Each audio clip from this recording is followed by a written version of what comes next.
Hampir keseluruhan populasi dan orang yang ada dalam dunia ini menerapkan sistem konun dan perundangan yang sememangnya jauh dengan wahyu dari langit. Sebab mereka nak lebih kuasa, mereka nak lebih kaya, mereka nak lebih berilmu. Dan nak kita terus menerus segala mak nenek keturunan berakhir dengan sebagai hamba mereka. Adakah anda rasa anda bebas, free, merdeka? Memang kita rasa kita bebas, free, merdeka, tapi ada rasa tak sesuatu yang tak kena pada sistem ni? Selain daripada hamba dan kuli Allah, kita hidup dalam dunia yang kita nampak ini, kita juga jadi kuli dan hamba bagi kumpulan elit dan supervisor. Sekarang dengar betul-betul, anggota-anggota kumpulan elit adalah biasanya bersembunyi di sebalik kumpulan gelap yang besar, yang hari ini kita kenali sebagai Illuminati dan Freemason. Mereka mengawal sistem Bank Dunia, mereka mengawal media antarabangsa, mereka mengawal sistem-sistem yang lain. Di antara mereka saling rapat merapati, kenal di antara satu dengan lain. Mereka cukup erat dalam kerjasama. Hampir setiap tahun mereka adakan mesyuarat, mereka adakan perjumpaan, adakan pertemuan, adakan rapat umum untuk membincangkan perkara-perkara yang boleh mereka pegang, iaitu 3 benda. Mereka nak pegang kekuasaan, mereka nak pegang keilmuan, mereka nak pegang kekayaan. Hari ini atas nama kekayaan, mereka pegang hampir peratusan besar.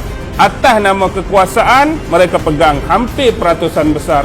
Atas nama ilmu, mereka pegang hampir peratusan besar. Ilmu di sini bermaksud tolak kita mengaji Quran Sunnah, itu bukan. Jadi apa yang perlu mereka buat? Jangan sampai 3 benda ini jatuh kepada golongan yang ketiga.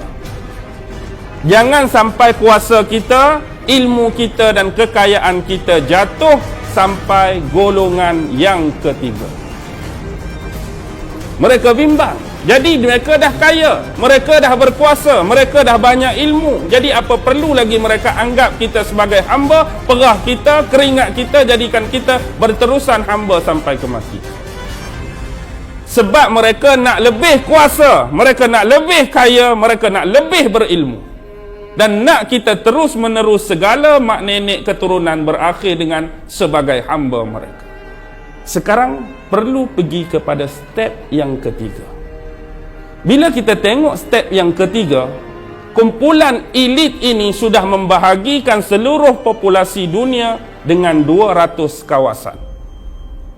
Dia dah bahagikan dunia kita dengan 200 kawasan di atas peta yang telah didokumenkan dengan nama World Maps. Apa dia World Map? Peta dunia.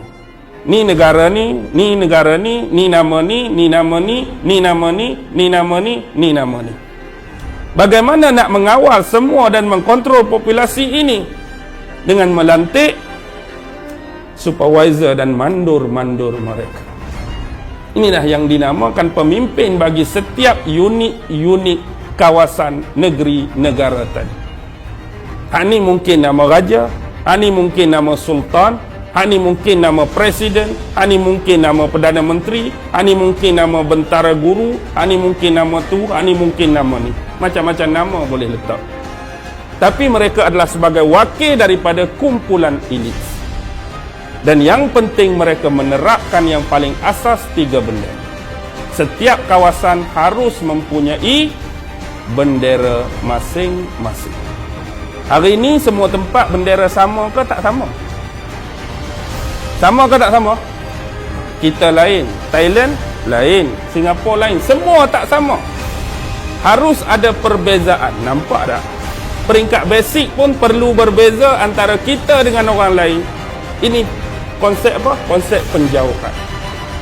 Yang kedua, kamu perlu ada lagu kebangsaan masing-masing. Lagu kita sama tak macam Thailand?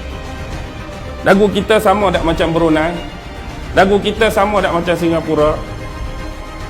Lagu masing-masing dan perlu menghormati lagu masing-masing. Pemecahan yang kedua. Dan yang ketiga, Ini yang perlu dipastikan oleh semua supervisor dan mandor agar kamu menerapkan undang-undang yang kami tentukan. Jangan sekali-kali kamu melencong atau memecah tradisi ini, cari undang-undang lain selain yang kami tetapkan pada kamu. Dan hari ini hampir keseluruhan populasi dan orang yang ada dalam dunia ini menerapkan sistem konun dan perundangan yang sememangnya jauh dengan wahyu dari langit. Anda cari satu negara yang paling komplit dan sempurna menerapkan perundangan wahyu daripada langit atas dunia ni. Sebut negara mana? Sebut negara mana? Semuanya hampir sama memegang apa? Sistem demokrasi. Dan satu yang paling kita sedih dan risau, kita hidup hari ini dalam dunia yang besar ini, yang kita boleh lihat seolah-olah diri kita ini dipaksa untuk tunduk, untuk taat, untuk patuh, untuk setia kepada undang-undang ini.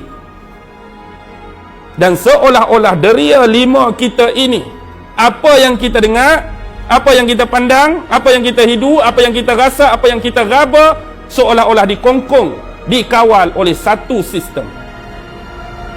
Maksudnya kamu boleh tengok, tapi jangan cuba ceroboh nak tengok hak lebih jauh daripada ini.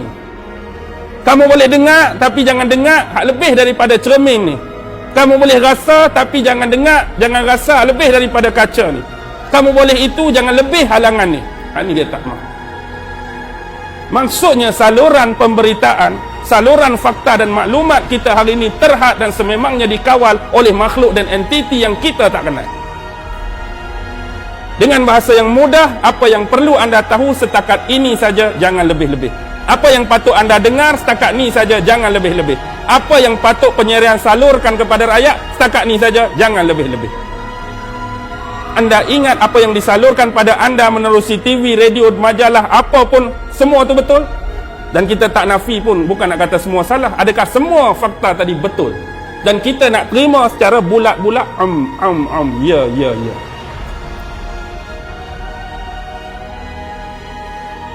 Baik. Dan satu lagi yang lebih parah, kita sebagai golongan hamba kena anggap mereka sebagai apa? Sebagai wira, sebagai tokoh, sebagai pejuang, sebagai legend di mata kita. Mempersoalkan, cari keburukan mereka, cari aib mereka adalah merupakan satu dosa dan kesalahan yang cukup besar bagi kita. Tak boleh dia wira negara, tak boleh dia pejuang negara, tak boleh dia orang hebat, tak boleh dia pemimpin kita. Walaupun jelas pada mata kita segala ketirisan, kebocoran, kejahatan, kemusnahan jelas, mempertikaikan mereka satu dosa besar bagi kita. Boleh jauh mereka mengugut kita, hang lebih aku tangkap, hang lebih aku culik, hang lebih jumpa dalam semak, hang lebih aku bunuh, hang lebih aku penjara dengan pelbagai ukutan. Bukti di sini kalau benda tu salah, pasal apa hang nak buat benda ni semua? Sebab tu kena fikir. Dan lebih jauh, bila mereka tahu ada di antara kelompok hamba yang cuba terobos lebih daripada ini. Aku tak percayakan apa yang disampaikan pada kita sebelum ni. Aku nak pecahkan benteng ni, aku nak pecahkan halangan ni, aku nak cari sendiri. Kalau kita jumpa sesuatu yang lebih jelas, sesuatu yang lebih pasti, hak ni hak sebenar, hak kita terima tu salah. Dalam masa yang sama, mereka akan upah pencacai-pencacai dan macai mereka untuk kontra balik kita. Siapa dia ni? Kita dah terima lama dah berita ni, kita dah pakai lama dah fakta ni. Tiba-tiba dia ni buat mari bawa cerita lain pula. Pernah dengar lagu tu? Ni dia ambil mana berita lagu ni? Kita terima lagu ni lama dah, tak pernah dengar lagu ni. Cerita karut, cerita dongeng, cerita lawak, Maharaja lawak, Pak Pandai lucu, tak kisah. Hari ini anda nak maharaja lawakkan saya, nak pandirkan saya, nak lucukan saya, nak gelakkan saya tak kisah. Sebab saya orang perseorangan. Tetapi satu benda kena ingat, kalau hari ini anggap berita ni ialah berita Pak Pandir, saya takut saya akan gelakkan anda bila sememangnya anda yang dipandirkan. Kalau hari ni anggap cerita ni cerita lawak dan siapa pun boleh gelak saya, dan saya takut lepas pada ni saya tergelak sebab anda yang sememangnya sedang dilawakkan. Kalau nak anggap cerita ni cerita lucu dan bodoh, nak gelak dan lucukan saya, tak ada masalah, saya seorang. Tapi jangan sampai saya terlucu dan rasa anda bodoh yang sememangnya anda sedang dilucukan dan dibodohkan oleh mereka. Saya suruh fikir, adakah anda rasa anda bebas, free, merdeka? Memang kita rasa kita bebas, free, merdeka, tapi ada rasa tak sesuatu yang tak kena pada sistem ni? Sebab mereka orang yang paling sikit. Orang paling sikit sepatutnya yang paling minoriti, yang paling kekurangan. Tapi pasal apa mereka boleh jadi kaya? Mereka boleh jadi hebat dengan jumlah mereka yang sikit. Dan kita masih terus menerus pada status takut yang lama. Hari ni, saya kaya ustaz. Apa bentuk kekayaan kamu? Rumah saya ada 10. Kereta saya ada 12. Motor saya ada 13. Isteri saya ada 4. Tu pun rasa nak kahwin tapi tak boleh. Hakikatnya bila sebut kekayaan-kekayaan tadi, kalau inilah gambaran 5 jari, di mana tahap anda tarik kuku bagi mereka?